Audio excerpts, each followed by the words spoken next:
एउटा यस्तो भ्रष्टाचारको फाइल जुन यो देशको सबैभन्दा शक्तिशाली व्यक्तिहरूको ठाडो आदेशमा अख्तियारको दराजमा 7 वर्षदेखि थन्किरहेको थियो, जुन दरबार मार्गको चोकैमा रहेको यो भवनसँग सिधा जोडिएको छ। नेपाल सरकार अन्तर्गत नेपाल ट्रस्टको नाममा रहेको जग्गा कौडीको भाउमा यति ग्रुपलाई 30 वर्षसम्म लिजमा दिलाएर केही तस्कर र पहुँचवालाहरू अकुत सम्पत्ति आर्जनमा लागेका थिए। नेपाल ट्रस्टले 30 वर्षको अवधिमा 6 अर्ब 97 करोड रुपैयाँ पाउनु पर्नेमा बदमासीपछि 1 अर्ब 40 करोड रुपैयाँ मात्रै पाउने व्यवस्था बनेको थियो। त्यसबाट राज्यलाई 5 अर्ब 57 करोड रुपैयाँ नोक्सानी भएको छ।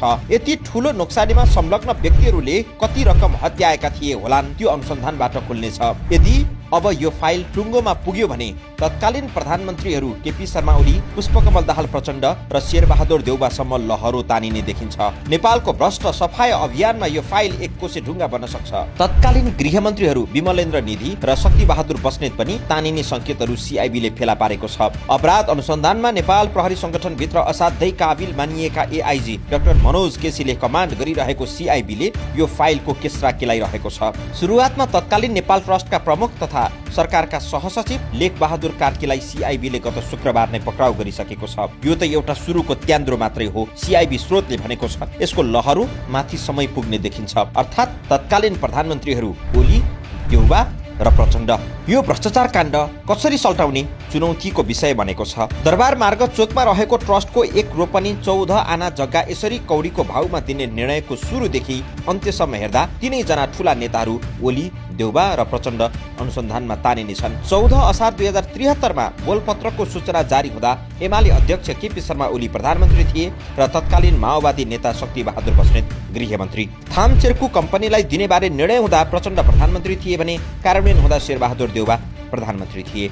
नेपाल ट्रस्ट ऐनमा प्रधानमन्त्रीले तोकेको मन्त्री अध्यक्ष हुने व्यवस्था छ। नेपाल ट्रस्टको सञ्चालक समितिले 2071 साउन 28 मा दरबार मार्ग स्थित एक रोपनी 14 आना जग्गा लिजमा लगाउने कार्यक्रम स्वीकृत भएको थियो। लिजका लागि बोलपत्र आह्वान गर्दा 6 वटा कम्पनीहरूले भाग लिएका थिए। प्रतिस्पर्धाको क्रममा चलाकी गरेर थाम शेर्कुले 2 थरी विवरण राखेको थियो। उसले बोलपत्र प्रस्तावको विस्तृत खण्ड र सारांशमा फरक विवरण पेश गरेको थियो। मिलेमतोमा नेपाल ट्रस्टले बोलपत्र मूल्याङ्कनको अवधि नागेपछि थाम शेर्कुलाई फाइदा हुने गरी प्रस्ताव स्वीकृत गरेको थियो। महालेखा परीक्षकको कार्यालयले त्यतिबेला सार्वजनिक गरेको प्रतिवेदन अनुसार थाम शेर्कुले 3 वर्षको निर्माण अवधि जोडेर 30 वर्षमा 6 अर्ब 36 करोड 31 लाख 32,370 रुपैयाँ नेपाल ट्रस्टलाई उपलब्ध गराउने उल्लेख थियो। त्यसमा भवन निर्माणमा लाग्ने 19 करोड 29 लाख 65 हजार रुपैयाँ समेत जोड्दा थाम शेर्कुको कुल लागत 6 अर्ब 45 करोड 66 लाख रुपैयाँ हुन्थ्यो। त्यो योजनालाई तत्कालीन सचिव अर्जुन बहादुर कार्कीले स्वीकृत गरेका थिए। त्यतिबेला नेपाल ट्रस्टमा लेख बहादुर कार्की सहसचिव थिए। राजप्रसाद सेवाका कर्मचारी उनी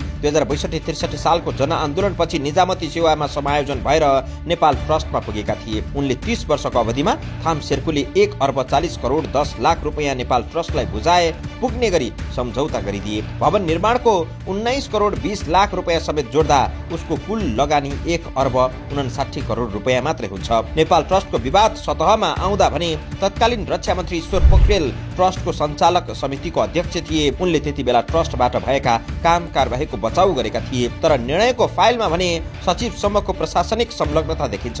टेन्डर र ठेक्कामा मन्त्री सहित ट्रस्टको सञ्चालक समितिका पदाधिकारीहरू संलग्न छैनन्। अनियमितता र भ्रष्टाचार भएको पर्याप्त प्रमाण हुँदाहुँदै अख्तियार दुरुपयोग अनुसन्धान आयोगले 7 वर्ष अघि मिलेमतोमा फाइल तामेलीमा राख्ने निर्णय गरेको थियो। सीआईबीले 7 वर्षपछि दराजबाट धुलो टकटक्याउँदै उक्त भ्रष्टाचारको फाइल बाहिर ल्याएको छ र यस विषयमा हात हालेको छ। नेपाल ट्रस्टले त्यतिबेला गरेको निर्णयको फाइल हेर्दा हरेक प्रक्रियामा प्रश्न उठाउन मिल्ने ठाउँ छ। 2072 सालको भूकम्पपछि एमालेको पार्टी कार्यालय राष्ट्रिय विभूति प्रथम नेपाली महिला सगरमाथा आरोही पासाङ लमु शेर्पाको स्मृतिमा निर्माण गरिएको पासाङ लमु स्मृति प्रतिष्ठानमा सारिएको थियो। पासाङ लमु थाम शेर्कुका सोनाम छिरिङकी पत्नी हुन्। ताप्लेजुङमा भएको हेलिकप्टर दुर्घटनामा तत्कालीन पर्यटन मन्त्री रविन्द्र अधिकारी सहित आङ छिरिङ समेत दिवंगत भएका थिए। आङ छिरिङको निधनपछि उनको दाजु सोनामले यति समूहको नेतृत्व गरिरहेका छन्।